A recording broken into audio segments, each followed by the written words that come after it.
The views expressed herein reflect the views of the Whisler Agency as of the date of publication. These views may change as conditions change.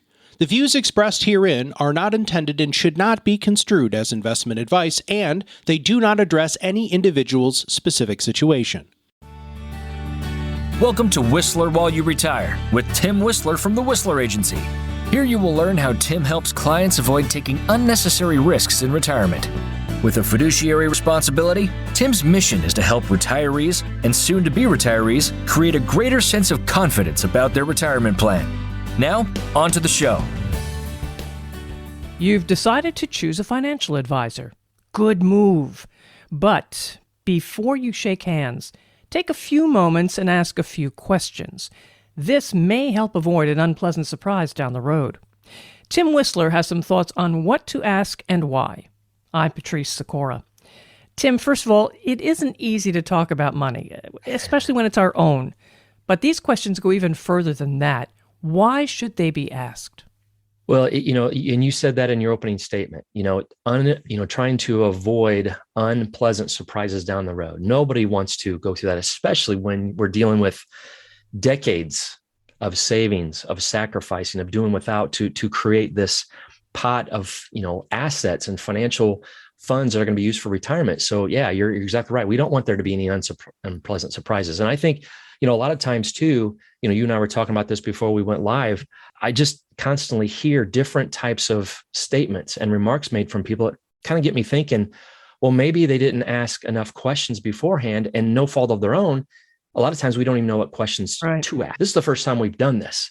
It's like with me and my analogy of plumbing, right? I don't care about it, but I want that professional to know a lot more than I even need to know how what questions to even ask. So I think in our profession here, I think this would be kind of a good little conversation for us to have, maybe just to kind of share some questions that people should be asking, because not only are these, obviously this is not a full comprehensive list, but I think this is a good to get the conversation started and to keep the conversation moving forward. But these are the different types of things that I expect people to ask of me. And if they don't, I always like to make sure I share this information with them. And it's from the standpoint of, what is that role of that professional? Mm-hmm. Is this a one and done type of thing, or is this going to be a relationship? Well, obviously the answer is probably going to be a relationship of some sort. So therefore, I think that the more we know, not only about the advisor themselves, and also more importantly, the products and the strategies, but again, we're driving right back towards that end all be all of having enough information so that we can make an educated and informed decision. Well, the first question on your suggested list is actually something that we always ask new people coming into the program here. How'd you get into the business? What led you to get into financial services? Yep. I just think that's a great question. It opens the door, because I don't think too many of us out there came going through high school, maybe into college saying, I think I'm going to do this for a living. There might be a handful of them out there, but that's not usually what I see when I engage with other advisors across the country and build relationships with other professionals in our business. So I always think that's a great question, kind of gets to know the root of the person. In my situation here, as we know, it was a very unexpected and very tragic family event, of watching my mother pass away and then seeing my father go through a financial challenge that led me to look at this business and then start earning my licenses while I was still working in corporate America, and then fell in love with it. And now here we are 18 years full time. Wow. And that's what led me into it. I think that's just a good question, just to kind of give an idea of what's the background, where did that advisor come from, and why are they in that business? And maybe what other insight do they bring to the job? Exactly. So many of the advisors I've spoken to, in fact, I would think it's all of them, come to think of it, it's very much like you. This was not something they expected. It was a surprise. They fell into it and was like, oh, I like this. And they stayed, and they've done well. Yeah. Yep. But you work at it. Yes, ma'am. Yeah. And then how about asking someone, how is your business structured? Do you have a firm? Are you all alone? Do you have other people with you? I think that's a good question, because again, helping the investors, the consumers, the soon-to-be retirees, helping them understand the different types of structures that are out there. What I mean by that is, for example, I cut my teeth in this profession as being what is called a captive agent. I was basically an advisor / agent of one company. one firm, right? So I'm captive. I can only represent that company and their products. So if there was a non-competing product, of course, I could go out there and do that if I wanted to. But any other products that were similar by contract, I was not allowed to even talk about those. So it was dealing with one company. Well, after being with that firm for a little over 3 years, then I restructured my firm to go from captive to what we call independent, right? So now I'm independent. I don't represent any one particular company. I then can go out there and affiliate myself with maybe a marketing organization, or maybe go out there and get an RIA, a registered investment advisory firm that gives me access to investment opportunities for clients. But in the big picture, I can sit down with a client and listen to what they're trying to solve, the challenges, the concerns that they have. And then I can bring in maybe a couple different companies, because again, that whole phrase of jack of all trades and a master of none, I still think it's very relevant, especially when we are dealing with entities and trying to provide solutions to clients. So therefore, I think that's a good question. Maybe obviously if somebody walks into a building and it has a specific brand name on the building, I don't want to name any names, but obviously they're pretty sure about how that firm is structured. But like for me, the Whisler Agency, what does that mean? Who do you work for? Those types of things. So I think it's a fair question for people to be asking of advisors. Well, the third question on your list here, are you a fiduciary 100% of the time? I actually borrowed that one. I came across that not too long ago. And, obviously the fiduciary is an important question, but I love how this particular one said 100% of the time. And I think that's very, very important, because, again, we're going to get this here in just a little bit. We talk about, how do you get compensated and whatnot, but making sure that you are with a professional who is not just ethically, but also legally and contractually held to the level of being a fiduciary. In other words, again, for those people who maybe have heard that word, but aren't really too sure what it means, that is basically where the advisor has to do everything. The solutions, the recommendations must be in the client's best interest. So just that quick story that I've told before about the couple who came in, we went through a fact finding. As I always do, I ask about everything: assets, income, expenses, liabilities. And then of course, then we get into the targeted plans and goals, et cetera. But when this particular couple came in and shared with me that they had tens of thousands of dollars in credit card debt, that's when I immediately stopped that conversation from talking about investments and retirement planning and saying, okay, before we move forward, that has to be addressed.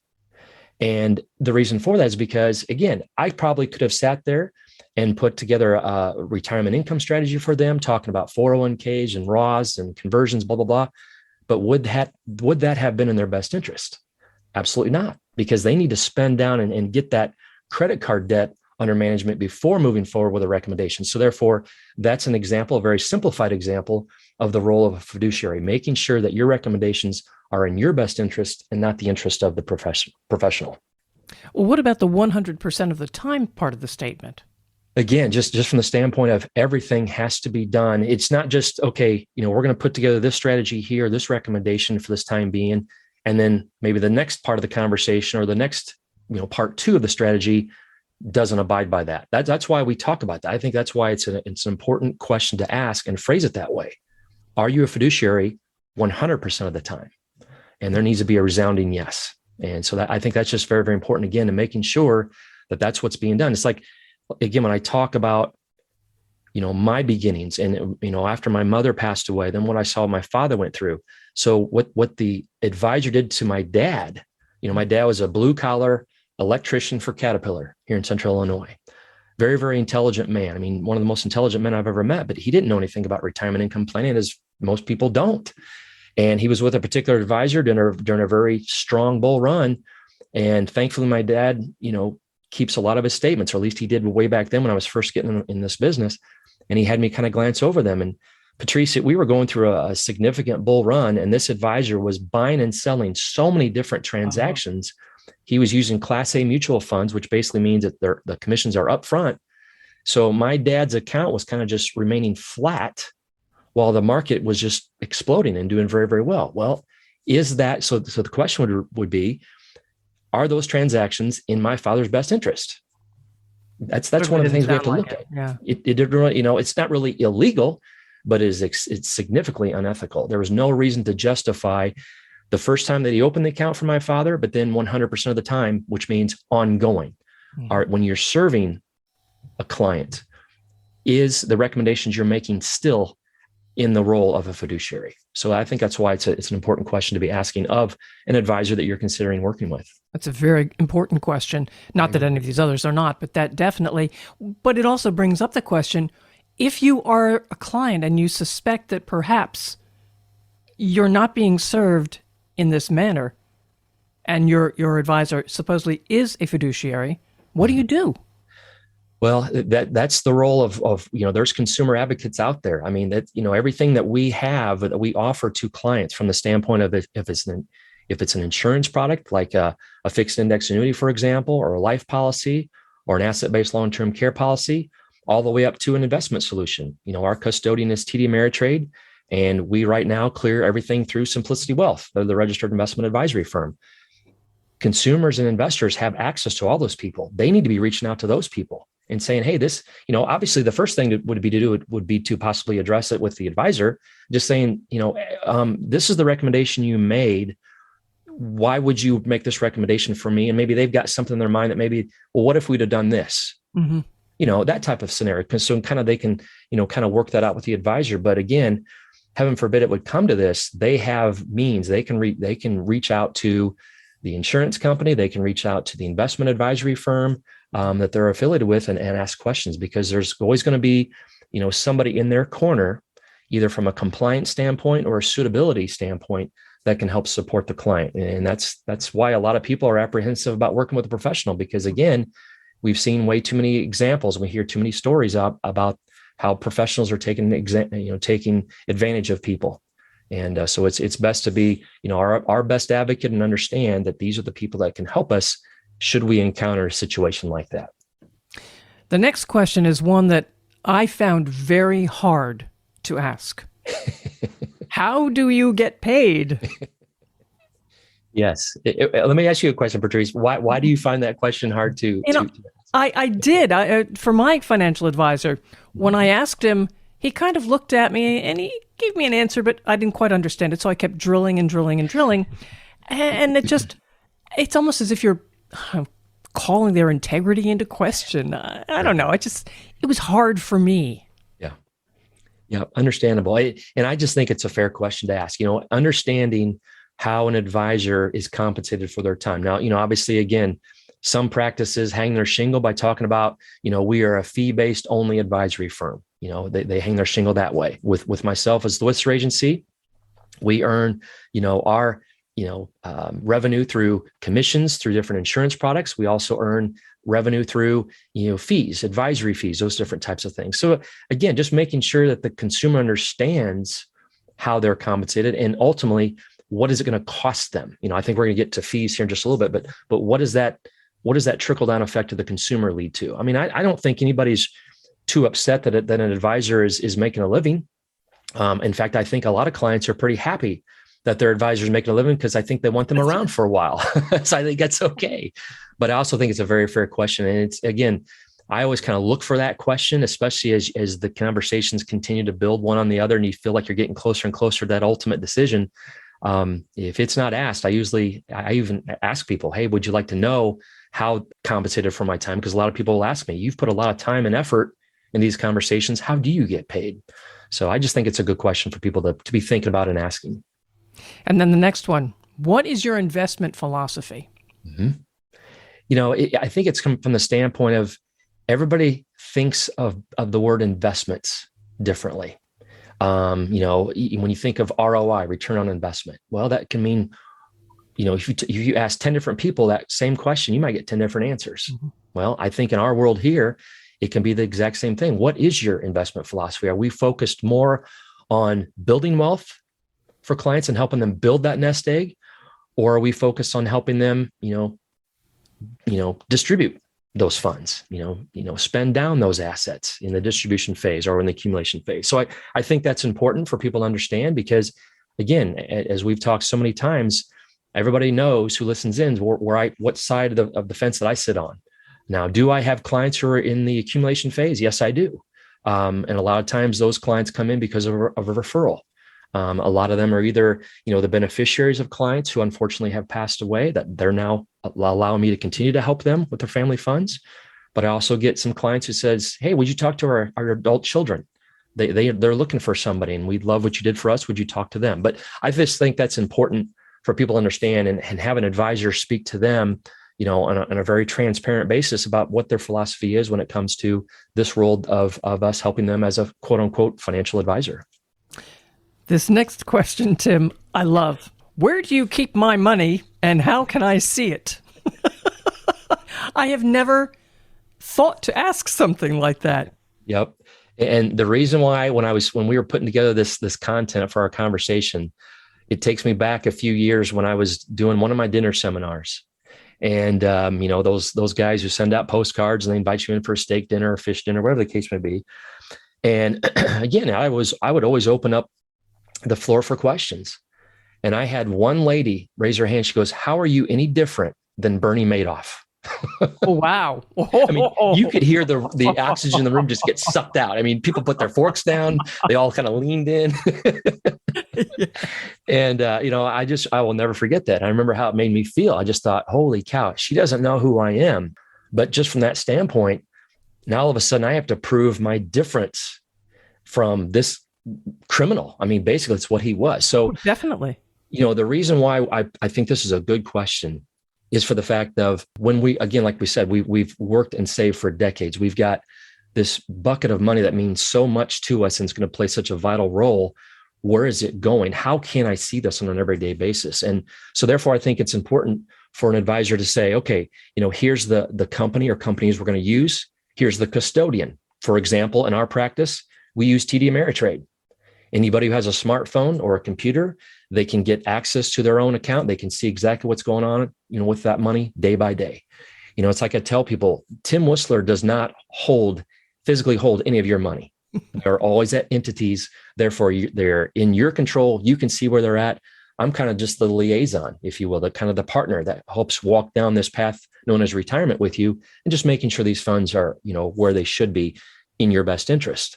But I just think that's an important question for people to ask. I just don't think it's asked well enough. And again, we don't want to be, experiencing anything that other people experience when they work with criminals out there like Bernie Madoff. Right. And for somebody who may not know who Bernie Madoff was, biggest Ponzi scheme in modern history. Getting back to fees here. This may not be an easy question to ask, but again, this is important. What are the fees I'm going to be paying to you? I just think it's very fair. If somebody's uncomfortable by asking that question, just think in terms of, okay, if you're reaching out and seeking the advice of, for example, an attorney, or you're seeking the advice of a CPA, or you're seeking the advice, again, in my example, a plumber, right? We have hired these professionals who excel in their respective practices to help us solve a problem that maybe we can't solve on our own. So therefore, what's it going to cost us for that? I think it's very important in our industry as well. Again, like we said, we obviously won't get into product details here today, but you talk about different insurance products. If we're trying to solve a problem for legacy, for example, we want to leave a death benefit behind, a tax-free benefit for our family. So what's that going to cost me? All the way up to having funds, managed in a stock market account or, at TD Ameritrade, for example. There's always going to be some type of cost involved. I think it's very, very important that there be transparency shared with clients. So consumers walk out of that conversation or that meeting and having a document in hand that says, okay, this is my annualized advisory fee for my TD Ameritrade account or accounts. Or if I have, for example, an annuity product, and we won't talk again the different types, but for whatever example, whatever product that they have, they should be able to understand what are the fees involved, if any fees are involved, on the different products and solutions that they are now going to own, again, at the recommendation of the advisor. Someone should also make sure they ask, what services do you specialize in? Absolutely. I think that is so important. I remember a quick story when I did have my office open here in town, and for 11 years, I had a wonderful assistant. Her name was Melissa, and Melissa was referred to me from a previous coworker in my last job in corporate America. And it was interesting. I went back there to visit some of my old friends and whatnot, because that was the last job that I worked before I opened my practice full time. And we were talking one day, and I just happened to mention about looking for somebody. And this one girl jumped out of her seat. She goes, "I've got the perfect person for you." And she introduced me to Melissa, and it was a wonderful, wonderful time of working together. But the point of this is that Melissa shared a story with me that her and her family needed the help of an estate planning attorney.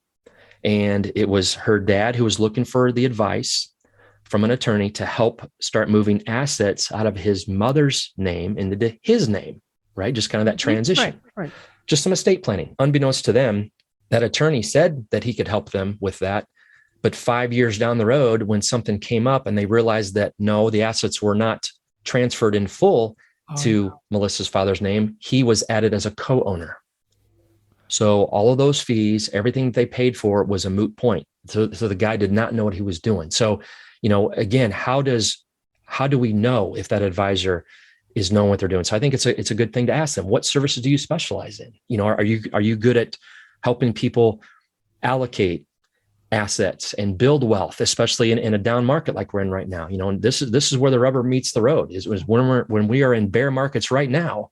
I think this is where the specialty of an advisor really shines. What are we doing for clients when we're going through tough times like this? If I'm getting ready to retire, if I'm a couple of years away from retirement or a couple of years into retirement, I'm concerned about a down market. We've talked about sequence of returns risk before, right? So how do you help me like you've helped other people? So I just think that's a very fair question. Let the advisor explain to them when they offer a couple of sentences back in response, ask for some examples. I think that's very fair because, again, it's no different than working with a healthcare professional. If we go to our primary care physician and that PCP refers us to a cardiologist or to a podiatrist, whatever specialist we're going to, I think it's kind of natural for us to ask questions of that professional, because, again, we don't know what we don't know. So I think it's just important for us to understand what is the specialty of that advisor in the firm in which they serve clients. And then the last question here is one that I did not even consider, but ask your potential advisor what resources they use in creating strategies for clients. I just think it's important. Just from the standpoint of Excel spreadsheets are pretty powerful, but when it comes to the moving parts of retirement, retirement is simple, but it's complicated at the same time. It's simple from the standpoint of what are we doing with our days now? We're no longer exchanging 40 plus hours a week at a job. We're now just enjoying life at our own pace. We wake up when we're done sleeping. We don't know what time it is because we don't care. Those different types of things, right? So when we're putting together an income plan for a client, a retirement income plan, and now we're going to mitigate and address all the different risks that we've talked about on previous episodes. We're going to mitigate longevity. We're going to talk about legislative risk. We're going to talk about taxes, inflation, everything. How on earth are we able to kind of take all of that complication of all those different moving parts and make it simple? What resources do we utilize? And I just think it's an important question for people to understand because, again, for myself, that is a tool. That's a very important tool. It's no different than if a person hires a carpenter and has them come into the house to do some work. We obviously want that carpenter to number one, have the right tools for the job. And number two, how to properly use those tools. You don't want them, using a hammer when a screwdriver will do, obviously, and it's a rough example, but in my world, what software are we using? What data points are we looking at? How are we going to optimize Social Security? What's the tool that you use to maximize a pension? Those different types of resources, they're available to advisors. There are some that are good and some that are not good. And I just think it's an important conversation to have with an advisor that we're considering to partner with. And second of all is, okay, can you show us an example? Give us a John and Jane Doe example of retirement income strategies or Social Security optimization, whatever the case may be. I just think it's a good and very fair question. And again, if that advisor is in this business for the right reasons, and that's helping another human being solve a problem they couldn't solve on their own, they would be thrilled to show them what resources and strategies that we use when putting together an income plan for clients. All right, Tim, those are 9 great questions that people should ask any potential advisor. But I have one more question for you. Shoot. How can people reach you? That's an easy one. I love that one. So our email address is tim@thewhisleragency.com. Again, still no Teen Whistler. They can find us online at thewhisleragency.com. And you can call me here at my desk at area code 309-291-0491. And it is your money. You have the right to know about the person you choose to care for it. Follow this podcast for many more thoughtful and insightful episodes, and please share with others. I'm Patrice Sikora. Thank you for listening to Whistler While You Retire. Click the subscribe button below to be notified when new episodes become available. The information covered and posted represents the views and opinions of the guest and does not necessarily represent the views or opinions of the Whisler Agency. The content has been made available for informational and educational purposes only.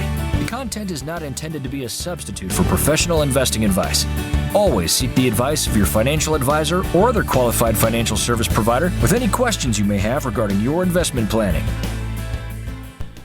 Investment advisory and financial planning services offered through Simplicity Wealth LLC, an SEC-registered investment advisor.